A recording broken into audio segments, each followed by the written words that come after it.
بیرغ په حق له طالبانو خپل ورستۍ پریکړه اعلان کړه. بالاخره طالبانو د بیرغ په حق له ورستۍ پریکړه اعلان کړه. د بیرغ پر سر د طالبانو له راتلو سره سم د خلکو جنجالونه شروع وه. د بیرغ پر سر نه یوازې خلک ووهل شوه، بلکې څو کسانو خپل ژوند هم له لاسه ورکړ.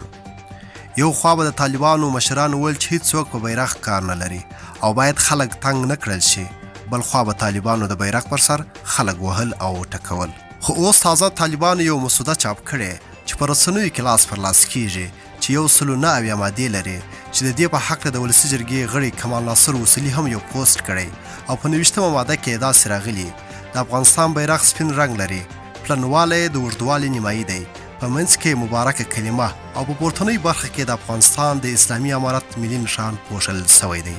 خلکو له نور مادو سره هیڅ غبرګون نه دی ښکاره کړی، خو دې مادې خلک سخت خفه کړي دي.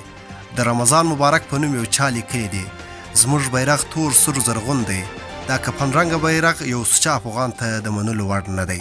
ډېره مننه چې ویډیو مې راسره تر پایه وکتل. تر بیا او بلې ویډیو د الله په امان.